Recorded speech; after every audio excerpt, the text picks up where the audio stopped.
This video may be the longest video that I shall ever make in the channel. If you saw part 1, you know exactly what it has been inspired by. Um, and the part that it has been inspired by, it's all of my collaborations with Micah History, all of my work regarding that, as well as a couple other alternate history things that I've made. I wanted to not include Thorax Faith in this one because Uh, you know, this is also like in the last video, Micah was included. So, Micah, if you are watching this stream right now for a reaction video to this particular video, watch part 1 first, then watch this video. Um, so yeah, because part 1 actually includes you. Part 2 includes some other people. Includes Uncle Sam, Seamus. They all have Seamus, Uncle Sam, um, Nioski, etc. Some other people that show up in cameos in this video. Uh, and to everyone else who's watching, y'all guys won't know. Uh, so if you are referenced, you know who you are. If you are not referenced, then there's no harm, no foul. Um, anyways, so now in regards to this, this is a combination of all the various projects that I have worked on into a single narrative, more like influenced by it because I've taken it in a much different direction. Again, please share and leave a comment. But again, it's a rule of my channel. And I have the right, as the owner of my YouTube channel, I believe, at least, unless I'm wrong. And if I am wrong, then show me how. But my rule is this: feel free to insult whatever political figure you want, whatever joke you want to make, whatever. But do not insult God. God, not religion, is the commander of us all. He made us, so essentially, don't be a blasphemer and you're going to be fine. And don't encourage blasphemy. So, anyways, on with the video! Far away from the squabbles in North America, the European theater remained defunct. The 20-year-long aggression of the Napoleonic War completely eliminated fears of European imperialism in the rest of the world, leaving the 1800s in ruin. France, for example, was forced to grant independence to Brittany, Occitania, and Corsica, while the various other powers within Europe remained content without gaining any major territory.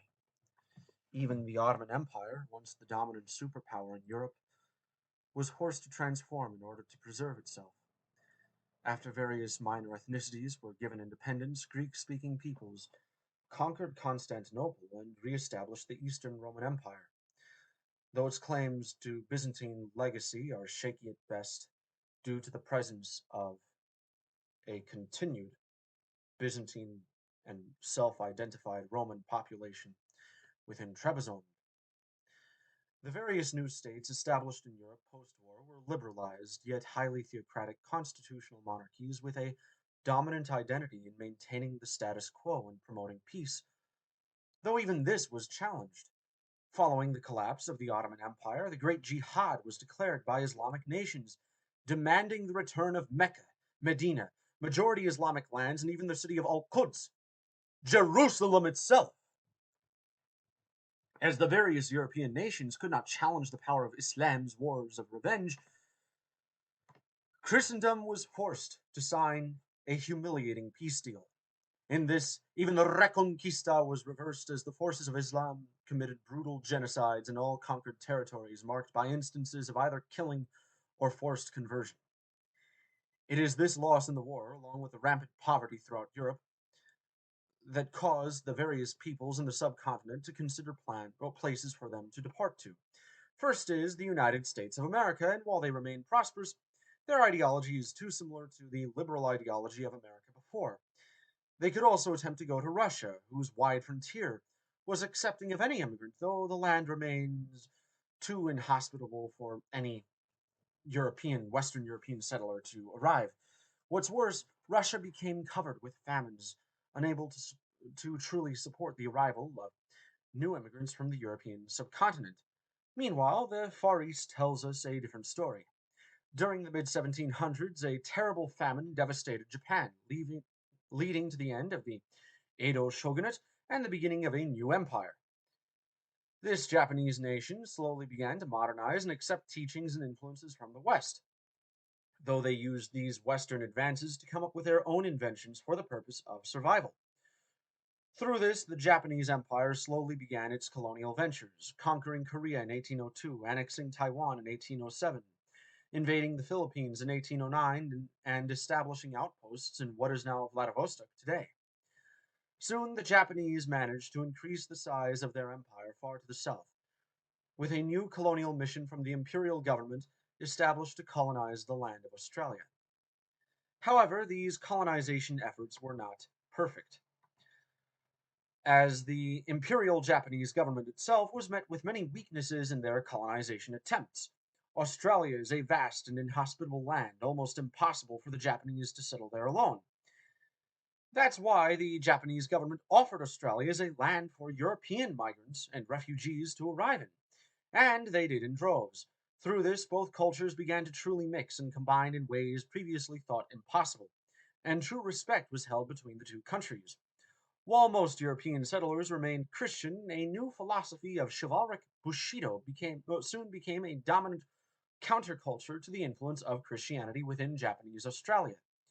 This philosophy was based on a militaristic interpretation of European culture, in which all men are knights destined to serve their lords and all women are forced to obey their husbands. Now that Australia had been settled by colonists of the Japanese Empire, the government could finally dominate fully all of East Asia. In 1840, a new war was declared on China, leading to a total Japanese success, especially among those of European descent. More interestingly, a group of British investors and businessmen managed to continue European colonies in the region, ruling over Guangzhou and Singapore, to establish new frontiers for the empire. This allowed Japan not only to industrialize but also to engage in a multitude of reforms that truly improved conditions within its boundaries. New factories allowed for the old and oppressive feudal system to be reformed. New inventions established an age of innovation, and even new medicines were discovered. These new medicines being critical in Japan's newest colonial ventures. Dar scosi, valsiast, nageluvial non continat Africa in Hydontiast. Sokot kolniji, shin kolnijiao, yan nauson zonze. Ukuan spositende continat Africa, I laideros bash pioneri. Holvonari, daini ponte koku. Ukosen grot, Claudias Hydont, uswans lenzet, onidias. Za, nayes, onidiaste. Ian Nelson, a relatively unknown figure among the ventures of British businessmen within Japan, was given an important task by the Japanese government: the full colonization of Africa. Under his command, a new imperial army was established, and the Japanese began their first expedition down south into the lands of Transvaal and Natal. There, the Boers remained with the British, though the two of these nations remained poor and isolated. Due to the diplomatic acumen of Commander Nelson, the Japanese increased their authority in the region, conquering much without firing a single shot. This allowed various outposts to be set up, including a powerful city known as Port Nichiren within the coastline, though today it is simply known as the City for the Peoples in the local slang. Given the immense military power of Nelson and his colonial government, a new plan was made: colonize all of East Africa. This colonization took approximately 30 years to complete, But upon this success, a railroad could be built from the city for the peoples all the way up to Alexandria, Egypt, without delay. With this, imperial ambition could only extend, and a new target for this ambition was found: the lands once belonging to the Ottoman Empire. Emperor Meiji soon became hungry for conquest, desiring the grand city of Constantinople and Jerusalem for the Empire of Japan, though Ian Nelson remained suspicious of the emperor's will, as the colony's resources were already stretched thin. Soon, this suspicion grew to anger. Ian Nelson, arżonisz Tcicen on Midias, kontinent Afrika. Usuvans misiu, işin zonstiat dos hadzi katnastı. Töri, arzon das imperot, asıran ranzi şin pest. Hep ok vosantira işin, akozen, drosa. Çayşiş imperote. Ançvenayşiş un elites zonial atırşin kontinent Afrika aşfil jabote. Ian, ukoans verdohi, ven horidzast, kantayyav zon nüzen, ukoans imperoter vaydaş.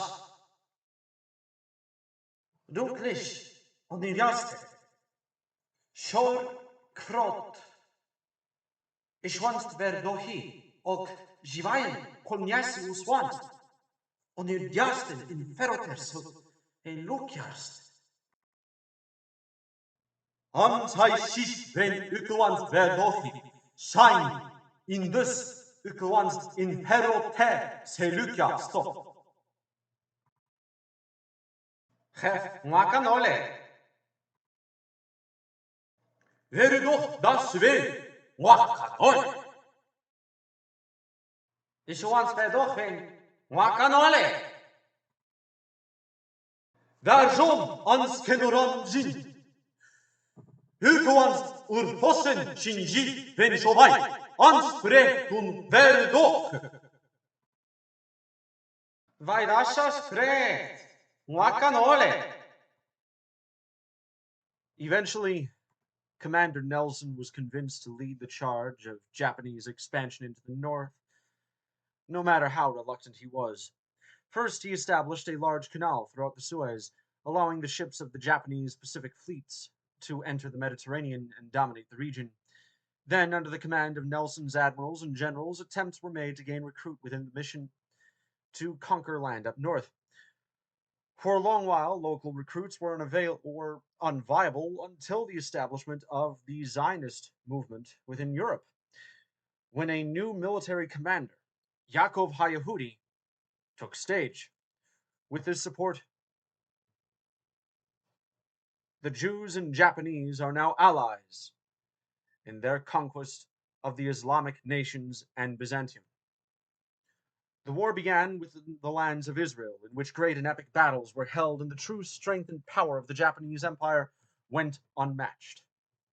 With this power, the imperial army began its northern conquest, though a compromise was set up with the followers of Judaism to establish a new Jewish state within the region.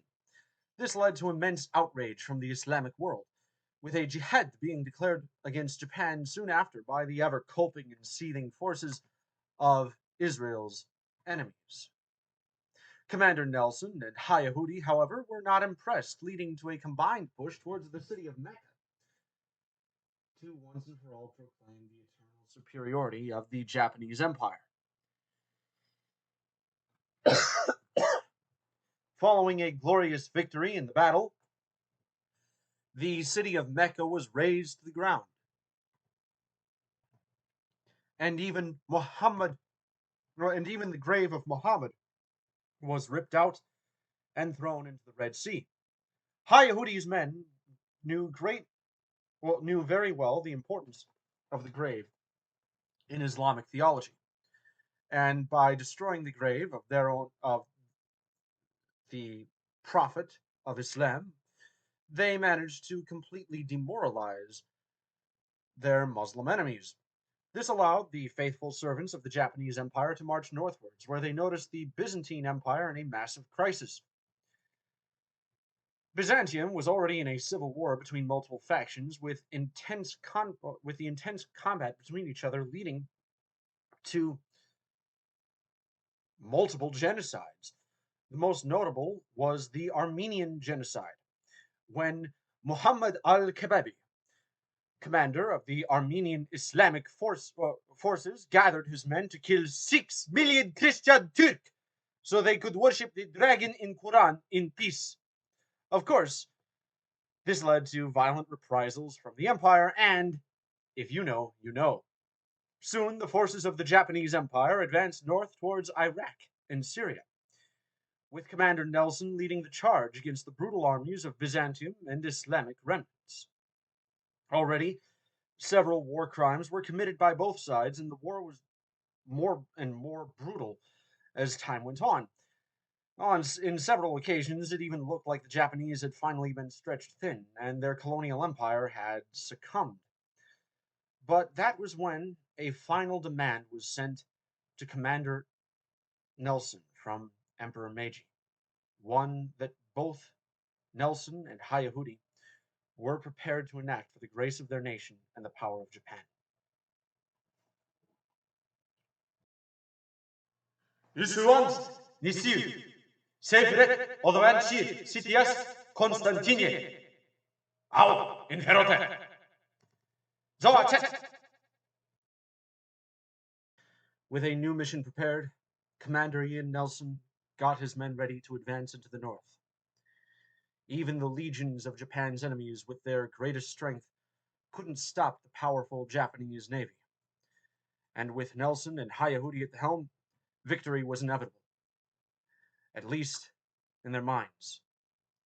For they did not expect the arrival of one of their greatest enemies, a man so powerful his words spit fire from his face. This man was an Orthodox priest whose real name remains unknown even today, but is still regarded by the Imperial Japanese Army as one of the most dangerous men to ever cross the earth. And that, including the horrors of Mittel Europa hundreds of years, or 100 years later. Who is this man, you may ask? But in truth, his name is unspeakable and unknown to all except me, Yaakov Hayahudi, and a few others. His name is Zeofrim, and he was about to proclaim his disgusting wrath to the Japanese armada in the form of two simple words. Akip, Orthodox. Guacamole. Akip, Orthodox, or you are gay. Guacamole. Akip, Orthodox, or you shall be destroyed by Russian Empire. Like I said, guacamole. This response, given by Commander Nelson, completely baffled Zeofrim. Sons Knons, Ukwans, Wakanole, Horidzias, Hef Schnons, Slav Jir, Rusanonzini, Not Chat Trek. The Orthodox Church soon crumbled in its power, making way for the Imperial Japanese Navy and Army to occupy the city. Under the directives of the Imperial Japanese government, Constantinople soon became a Shinto shrine, and the glories of Japan soon spread. By this directive, the Empire of Japan had its authority throughout the entire Eastern Hemisphere, though there remained one problem. With the Eastern Hemisphere largely conquered, the Americas looked like a tantalizing piece of territory to spread the power of Imperial Japan over. And with America facing another civil war, the Japanese easily could extend their reach throughout the continent. Soon, the Japanese colonies of Patagonia and Uruguay fell under the extent of the empire, and the Japanese attempted a further conquest up north. The United States during this time wasn't exactly the most orderly or peaceful place in the world. If you watched the previous episode, you would know that it was facing a rebellion after another civil war, with a conflict between the New Englander patriots and the dominant forces of the Turkish Caliphate. The situation remained incredibly tense. Caliphate soldiers were enforcing Sharia law and forcibly converting everyone to Islam, while those who stayed true to Christianity plotted their rebellions underground.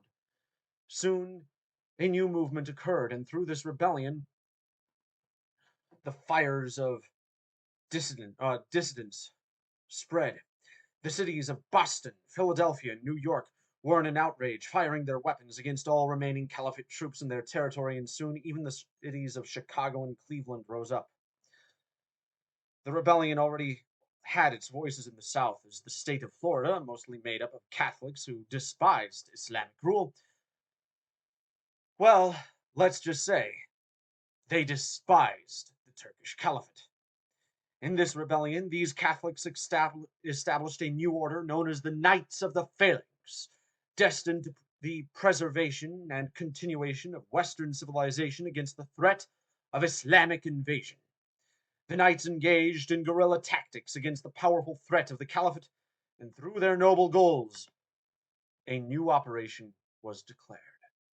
In 1872, the Pendragon Assault was declared part of the new American Rebellion, specifically throughout the states of Florida, Georgia, and North Carolina. Several proud guerrilla movements occurred throughout these regions, and in the name of Christianity, they fought hard against the Caliphate. While this rebellion largely failed, the Turkish government was stretched thin economically and lost much of its manpower reserves.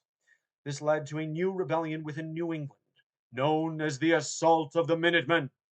These American patriots singing hymns such as Chester, ah, da, da, da, da, da, da, da, da, ah, da, da, da, da, da, da, da, da, da, da, da, and the battle hymn of the Republic, glory, glory, hallelujah, glory, glory, hallelujah, fought hard against the Caliphate in its attempts to destroy their commitment to Christianity. What is even better, the Pope himself declared a crusade against the Caliphate, leading to even more rebellions. That is where Japan plays a significant role in the continuation of our storyline. Emperor Meiji, known for his commitment to expanding the empire, sent Commander Yakov Hayahudi, already a successful veteran, to negotiate with various Californian partisans against the new regime. One of these partisans, Robert Macaulay, was known to be a hero among Christians of the South, his origins in Mississippi directly contributing to the success of the rebellion in the region. This led the two men to meet each other in San Francisco at dawn, and a conference was soon drawn to establish plans on what to do with the insane forces of the Turkish Caliphate up north, and how to divide America after the rebellion is over. Akkords entweder Spreu. Or ik lands ons juist onder Hollands. Or ik lands echt juist als Scotland wen ongeconnecteerd. Au? Au, ane gan rana zonze, glorias posh, uriklans lier tassels. Through this agreement, the Imperial Japanese government attacked the Caliphate base of Pearl Harbor in 1888, sending their glorious navy to fight with Caliphate forces and eventually securing a landing in the west of America. With the successes of Japanese troops in the continent, a new rebellion occurred in the east, quickly toppling the government. These devout Christians promised both the supreme eradication of the laws of Islamic dominance and the establishment of a new monarchy, one that is fundamentally Christian. With this, the House of Hohenzollern took the American throne, and with a new arrival of German Americans to the United States to make up for the loss of population by the war and previous decays in birth rates, German became a co-official language of the newly proclaimed American Union. Meanwhile, in Europe, things were looking a bit different from normal. Britain, France, and Russia remained powerful nations invested on the continent with the goal of expanding their empires. Germany, of course, remained between a rock and a hard place, as the Kaiserreich was both the only nation willing to truly industrialize and a diplomatically isolated backwater with very few nations willing to support it. During the late 1880s and early 1890s, relations increased between the Japanese and Germans, as the two nations found themselves in similar diplomatic positions. However, Germans quickly began finding themselves as the secondary partners in this alliance, and they often wished to find another ally to support in case relations with Japan went sour. This is why Germany took in great investments from the American Empire, seeking to industrialize on their own terms and become the masters of Europe. Relations finally fell between Japan and Germany when the Japanese Empire decided to build a railroad between Constantinople and Vienna, practically making the Austrians dependent on Japanese economic backup and turning the final remains of the old Holy Roman Empire into a Japanese colony, stripping the Germans of such a heritage. Vienna, the glorious city of Mozart, Bach, and Beethoven, a hallmark of Catholicism and the great resistance against both Ottoman and Protestant aggression, was now in the hands of a fundamentally non Christian empire. This, of course, sparked outrage throughout the European subcontinent, but there was nothing that could be done. Japan was now making its moves to dominate Europe, and Western civilization seemed to have fallen before it could be formally entrenched as the dominant world power. However, this does not mean that Japan improved nothing within the region. Investors and bankers from Japan's Australian, Californian, and African colonies, along with the Japanese mainland itself, kick-started the Austrian economy in ways never seen before. And with the imposition of Japanese as a standard language, all ethnicities within the region could finally unite under one banner that they could at least tolerate. The Habsburgs themselves were granted respect as the speakers of the region, proclaimed as a bridge between the vastly different cultures of the Balkans and Japan, as new composers established works throughout both regions. For example, Firenze Risto, Franz Liszt, composed a glorious symphony celebrating the rise of Japan to greatness, and Johanne Torasu, Johann Strauss, composed a beautiful march reflecting the glories of Egyptian and Middle Eastern culture to celebrate the construction of the Suez Canal. However, all golden ages have their limits, and this golden age found its limit when Archduke Franz Ferdinand decided to visit the distant province of Serbia to celebrate its annexation into the new Japanese administration. In the name of the Catholic Church and its ancient values, he gave a powerful mass within the region before being stabbed by a katana carried by one Otoya Yamagutovich, a rather relentless Serbian leader known for his rabid nationalist beliefs and his connections to the Russian Empire. Following this, a massive diplomatic crisis emerged, and with Germany's attack into France, due to fear of preemptive aggression, a new war, worse than all other wars, was about to begin. Once the clear and devastating nature of the war was realized, the two superpowers of America and Japan decided not to intervene, as this would not only require great resources out of the two nations, but also severely shock their cultures in ways that no one could predict. Thus, the European nations fought an all out attack on the part of Russia, France, and Britain against Germany. While most expected this war to be a quick win against a nation fighting on two fronts, the Germans had industrialization and a modern military on their side, with the Entente facing casualty after casualty in every victory they won. The Reich needed only to defend their land and face the continent's onslaught before breaking their enemies' morale, though even they could realize the threat that stood against them. Soon, the Russian Empire entered a communist rebellion while the Germans tore through Verdun, completely breaking through the French front line. It was this victory that made it the precise interest of both Japan and America to support all European nations against Germany, as if the Germans managed to subjugate all of Europe, the immense power of Japan and America would be threatened. For this reason, the Japanese and Americans sent volunteers for the Entente nations of Europe, gloriously planning the liberation of the subcontinent from further German aggression and giving time for the French and British to fight back. As these two nations gathered their men, they forged their march east and managed to bring the Kaiserreich to a standstill, completely humiliating them in several large battles and bringing down a European empire.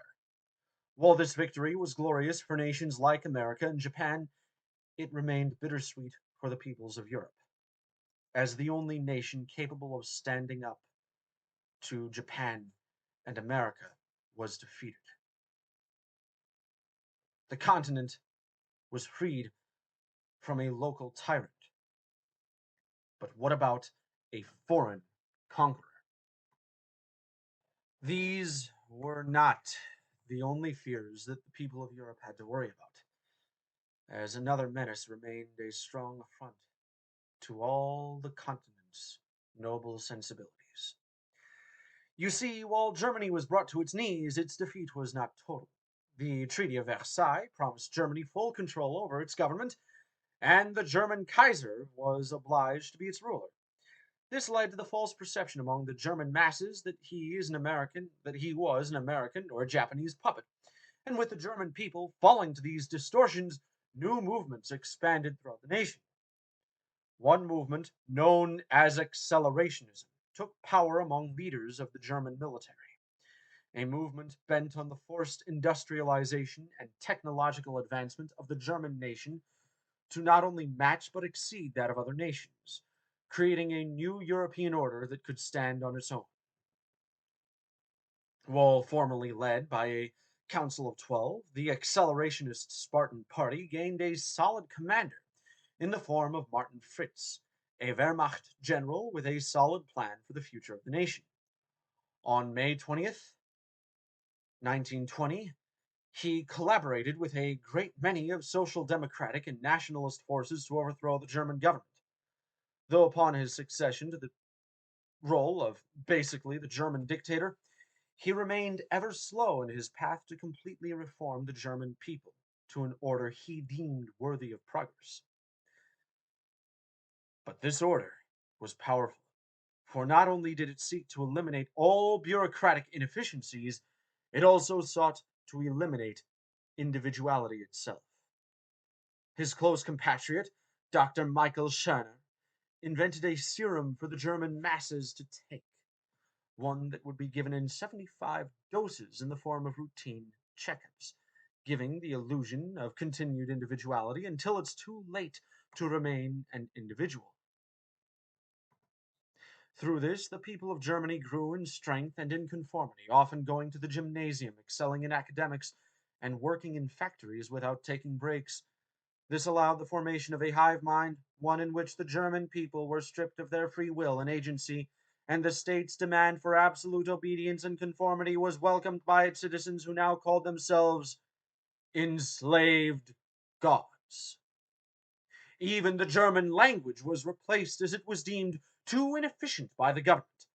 From Polish, Ukrainian, Belarusian, and Baltic territories conquered by the Germans from Russia in the First World War, Slavic influences were brought into the German language, establishing a new Creole of horrors. Deutschslav it was called, but in truth it was neither Germanic nor Slavic, merely an amalgamation of robotic words only suitable for a hive mind to express. However, there was one man who resisted the call, and his role in the resistance remained ever surprising. His name was Adolf Hitler, and in the heroic beer hall putsch of 1924, he attempted to end the tyranny of the Middle European government over fair Germany's citizens. When this failed, a daring jailbreak allowed him to enter Japanese territory within Austria. His anti Semitism completely torn out of him upon realizing that it took the sacrifice of 3 rabbis to get him out of a Middle European mind control center. Essentially, the man was saved by Jews, and because of this, he no longer hated them. Knowing this, and with the support of various Jewish communities centers in Vienna and Prague, concerned about the German rabbinate growing ever silent about their religious beliefs, he began a massive speech whose voices echoed throughout Europe, and soon the world. Wielkaż nes kontinent Europa. Činkas, što naš judzeni venus once den erias. Veniodaš od venioanči. Kraft us once den eriasi ven jarat and once kraft. Forsjut ozuve. Us once den eriasi ven jarst venun lanzet turnast. Stet orden jarst quid slavons. Orden stat Mitteleuropa. Venus once dis iudas stetai vailes us once abilis. Vailes us once that. Vailes us once that. Vaiocas les Europa arspelum kraften horiziara. Les aitos knons diam. Ich once drosceni udzenzinods, duidzwanzin, iudanzinods, urofanzin, jesenzinods, islenzin, antiara venu once abilis. Aios once kraft. Victorai, he failed! Victorai, he failed! With this rousing speech, Hitler's anti Semitism died. It was replaced by a single burning desire to reclaim Germany from the hellish mess that was built by Mitteleuropa. Despite his popularity throughout the Japanese colonies in Australia, he remained ignored within both Japanese high command and the Royalist American Union. In fact, Japan's more liberal leadership during this era has decided to begin a process of decolonization. And while no major step was taken to decolonize Africa, the Japanese government decided that it would be in the best interest of the nation if a thorough decolonization of Europe could begin. Ironically, it was the descendants of the Europeans themselves who pushed against this policy because, according to many within Japan's Australian colonies, such decolonization goes against the very principle of their exile. Winston Churchill, one of such Australians, descended from a long line of exiles, was particularly against the decolonization measure, and by his will, a new political party was established, the Anglican League, a far-right and monarchist movement dedicated to preserving the influence of Japan's European minority and colonial empire. By using democratic principles against the institution of democracy itself, he gained much authority within the nation, and by gaining support throughout the empire, Japanese ultranationalists themselves, meaning ethnic Japanese, really didn't like this. You see, despite the immense power of Japan's colonial empire and great prosperity within the colonies themselves, many Japanese disliked the increasing presence of the European minority within the nation's mainland. On the 20th of February, 1936, Winston Churchill was elected the first white Prime Minister of Japan to thunderous applause throughout the colonies. Under his will, Japan would grow to be a more federalized nation and act like it, refusing to have its sovereignty determined by other powers or the simple rule of the Japanese state. The mission was to reclaim Europe as well. But before such an endeavor could be taken, new projects were declared to use advanced green tech to firmly colonize Australia, turning its vast and expansive desert into fertile farmland. Many Japanese within the mainland became discontented by his plans, though through his efforts to construct modernized railways and improve the nation's healthcare system, some level of compromise was established. Indeed, it was under his reign as prime minister that the greater Japanese empire, specifically the Japanese mainland, greatly improved its system for eye care and eye doctors. This did not satisfy Japanese ultranationalists who despised the idea of a non ethnic Japanese sitting as prime minister. So, on February 27th, less than a week of Churchill's ascension, a massive military coup began known as the Showa Incident. This attempt was to overthrow the government and emperor, establishing a new shogunate under a totalitarian military government, followed by the relinquishment of all Japan's colonies and its full isolation from the rest of the world. When Churchill beat back the coup's instigators, he was able to firmly assert his strength by declaring his own military dictatorship among those who were loyal to his reign. With this, Japan could now truly rule the waves, being the glorious empire that Britain once was, and taking down the nation's enemies. This, unfortunately, had unforeseen consequences within the Donau River, known as the Danube in English. Because of the coup, Austria Hungary had temporarily seceded from imperial rule and entered a series of civil wars more horrible than anything else in the Balkans. And that's an achievement. In this continent, Croatia was taken by fascists, Czechia was taken by communists, Hungary was taken by fanatic Catholics, and Austria was taken by liberals. Churchill's empire, of course, intervened in this war through the reconquest, though the reconquest of Austria Hungary took much longer than Churchill initially thought it would. Instead of the expected 2 month long campaign, it took a year and a half for the greater Japanese empire to truly exterminate all remaining rebels. This, of course, played directly into Middle Europa's vile hands. On July 7th, 1937, the Ordensstadt von Mitteleuropa gathered its armies to declare war on the Soviet Union, as its generals had rather correctly concluded that Japan wouldn't be much of a threat to their power. Even Churchill himself couldn't truly intervene in this conflict, other than the secret transfer of supplies to Stalin's command, though this wasn't enough to truly end the war definitively on the Russian side. In 1 month, the Middle Europans advanced towards Kiev. In 2 months, they have seized Leningrad and the Caucasus, and in 3 months, the Mitteleuropan Wehrmacht had finally conquered the city of Moscow. This advance was far more rapid than anyone had suspected, and it wasn't much longer before the American Union, Japanese Empire, and various remaining powers throughout the world called a conference to deal with this new German menace. By 1939, the war concluded.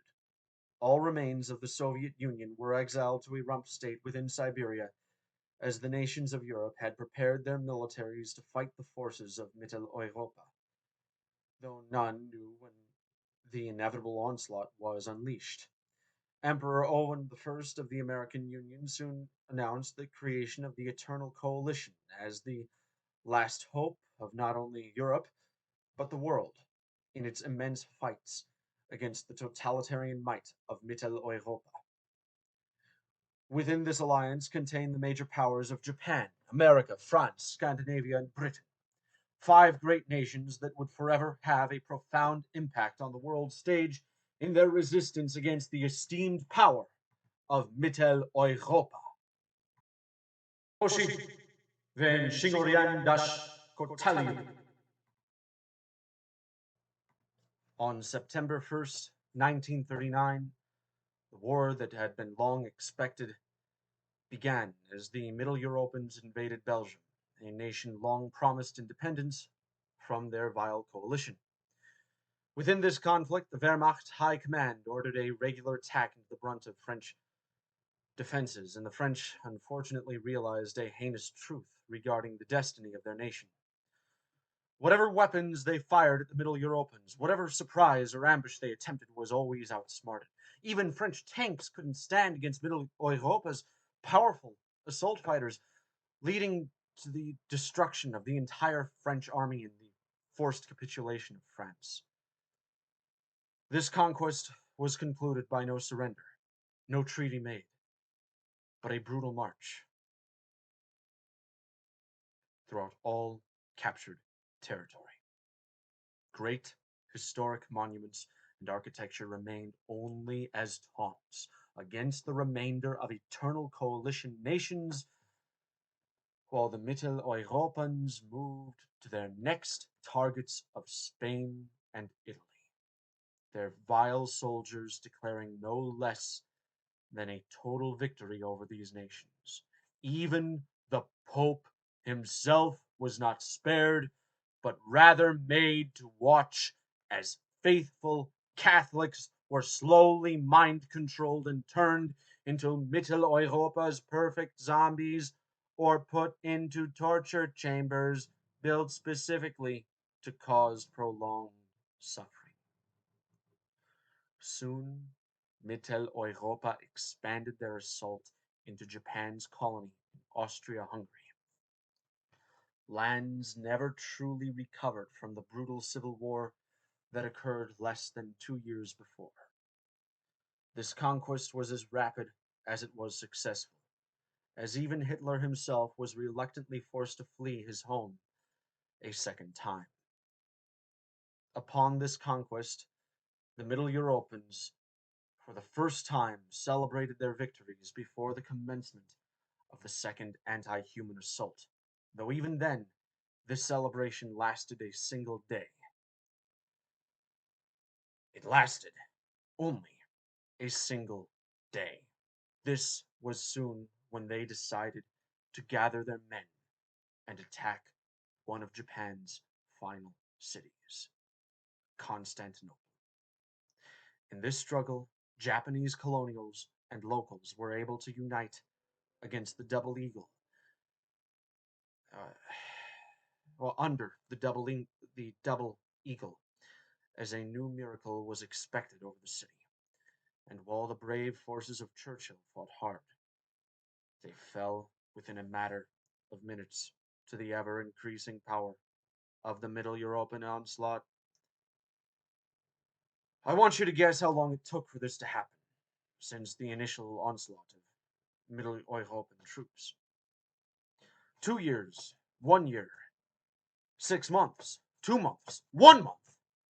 Nay, Mitteleuropa managed to conquer all of this land within only 2 weeks, leaving little time for anyone to challenge them. This, of course, led to the Middle Europeans gaining a boost of confidence, leading to a further attack against the Scandinavian nations from their outpost within what once was the Soviet Union, and even this attack was carried out within a matter of 2 days. The overconfident Middle Europeans, however, soon met their weakness. After invading the Imperial Japanese within the Middle East and conquering much of Africa in a matter of 1 month, the soldiers of Mitteleuropa faced terrible maladies that struck at the hearts of their soldiers. You see, while the Wehrmacht was perfectly designed for victory, acting as one after all, it was incredibly weak against various African diseases due to a rather untested side effect of the serum. Essentially, the Middle Europeans fell like flies, giving way for the Japanese and Americans to orchestrate the reclamation of most of Europe. However, as Middle Europa remained a powerful threat in other matters, completely ruling over their home territories in Germany, France, Benelux, and various Eastern European countries, and the Eternal Coalition remained exhausted. Essentially, peace had to be declared.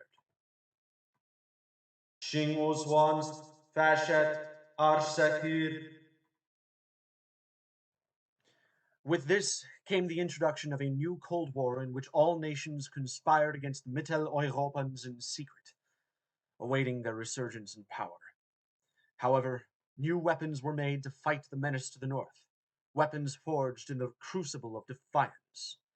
These weapons, unknown to even the Mitteleuropan spies, the best spies of Mitteleuropa, could utterly transform the face of global warfare. And as the first tests of these weapons succeeded, plans were held to launch them throughout all of Mitteleuropa. However, a massive debate remained among the ranks of top Eternal Coalition generals. Where should these nuclear weapons be launched? That is where various surveys were made over the land to witness exactly how horrific things had become. Mitteleuropa itself was bleak, covered with weather that was either constantly sunny or rainy, depending on the time of day. Its citizens seemed to have 24-hour workdays with occasional power naps granting them maximal energy and efficiency. The natural environment of this country, once known for its pristine tranquility, was utterly bulldozed. No longer was Germany famous for its Teutoburg forest, but instead a series of identical skyscrapers. Further observations deduced that the nation's military must be truly self-confident that it is protected from invasion, as plans could easily be made to take the land itself. Of course, why engage in guerrilla warfare when you have the tactical edge, at least according to the mind of such men as Martin Fritz? Thus, on May 1st, 1955, the members of the Eternal Coalition struck at Mitteleuropa with their precious nuclear weapons, completely damaging and pulverizing their cities. The Mitteleuropans were immediately devastated and unable to respond to the advances of the powerful weapons from their righteous enemies, though they still fought back. For every city taken from the Mitteleuropans, coalition troops died at an unsustainable rate, and in every direction the front line was pushed, the Mitteleuropans regained all of the ground they once thought was lost. Soon after the use of all nuclear weapons against Mitteleuropan cities and the invasion of France, Scandinavia, Constantinople, and Russia was about to begin, people throughout not only Europe but the world mourned the loss of this war, as it truly began to feel like Mitteleuropa's desperate hold on humanity. Iron grip, the boot sent towards our face, would last forever. That was when several last-ditch scouting efforts occurred on the part of the Japanese Empire, truly beginning to investigate the dead lands of Mitteleuropa and realizing exactly how hellish it inherently was. Vast spires were seen coming out of the ground, each sending electrical pulses in specific rhythms to dictate to the masses exactly how to behave. Even Martin Fritz, who had injected the serum in himself, looked increasingly subhuman. A mutated arm, a broken body, yet immense physical and mental strength. This was true among all Mitteleuropan citizens, as they remained a part of a hive mind that broke down their bodies and put them into a hellish state unknown to man until now. The horrified Eternal Coalition command, or this horrified Eternal Coalition command, but there was nothing they could do to prevent this. That was until a glaring weakness was found within the spires. While destroying one would do nothing, destroying them all, or at least the vast majority of them, within a span of 2 hours, could deliver a final blow against the heinous regime.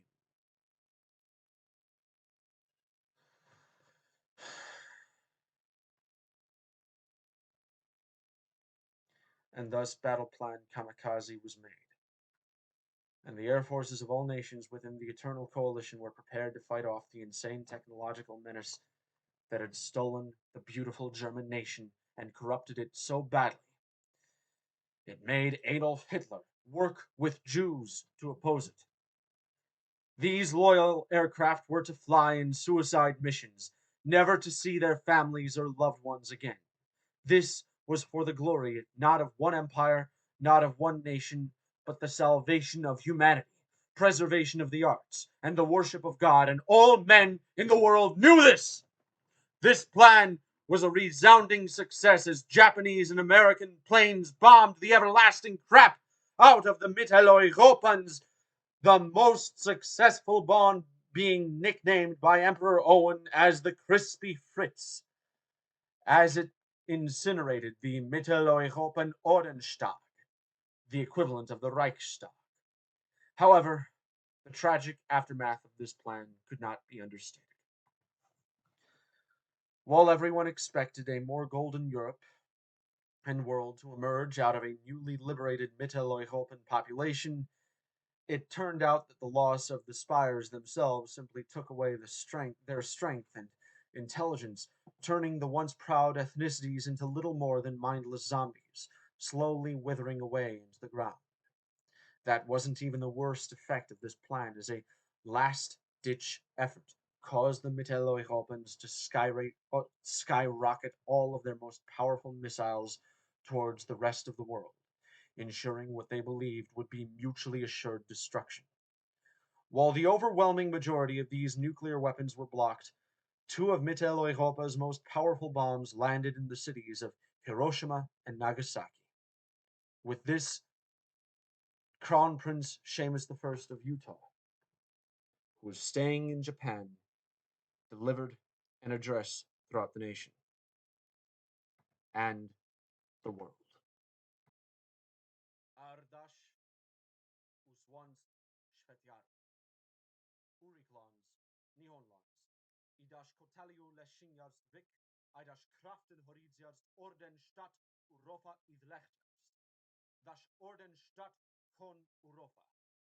Dong sitiasi Hiroshima, i Nagasaki, ajot, uswan solzari ent sitias Berlin, Hanbak, Warschok, Ivian, Shingsholavrekti, Heft, Les, Orvait Rgi, Werk Rgi, I Ravot Rgir, Posh Kreitstjat Shingno.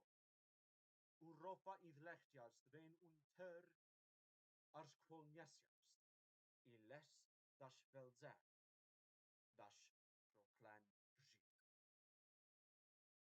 Immediately, disputes began between the two major powers of America and Japan as to the division and colonization of Europe. While Japan supported the recolonization of Europe by the original exiles meant to reclaim the continent in Australia, America was more in favor of the European nations within Europe itself reclaiming the continent. Already, the strongest government in exile, supported by the Royalist American Union, established the Ordenstaat Duitsland, a strong Dutch nation built on mimicking Middle Europa's power without falling to its evil. Meanwhile, several expeditionary forces from Japan's Byzantine colony re-established the glory of the Roman Empire after returning the Pope to his rightful place in the Vatican, even if that city was destroyed. Soon, new nations were set up as royalist and theocratic states, emerging from the ashes of the old world order as beacons of what remained of Europe's civilization. Throughout the late 20th and 21st century, history moved along at its pace, first slow, then fast, then slow again. The Japanese Empire only grew, with their many colonies further integrating into the nation, according to the model of Winston Churchill. The Japanese Empire eventually claimed the throne of America following a secession crisis in the 1990s, leading to a personal union between the two nations and America's eventual absorption into a Japanese viceroyalty. Europe became the center of culture and glory once again, though thanks to the tutelage of Japan's immense imperial agencies and centers for the arts. And with the sunrise complete, well, the metaphorical sunrise, anyways, Japan soon changed its kanji and national flag to reflect its immense power. The land of the eternal sun that shall never set. Within this growth, Japan managed to absorb various nations throughout the world into its immense empire, and after an alien invasion nearly threatened the world, the Earth united under the Japanese government to form the Dainin Sekai Teikoku, the great empire of humanity that spans throughout the world. Today, a single prayer can be heard within various towns and cities throughout the North American command zone, one of hope that the empire's rule may be prosperous and beneficial for its people, yet one ultimately in reverence to God. It rings well in Vancouver, Ontario, Mississippi, Texas, Missouri, Utah, and Nebraska. This prayer is heard from the depths of our hearts, and by God, may it be known throughout the world. Zonar venzan yarales onnyarst selukjarst grensjarst. Kraftjarvo velchijarvo oncharjarvo I anjarvo. Ordashven shingles.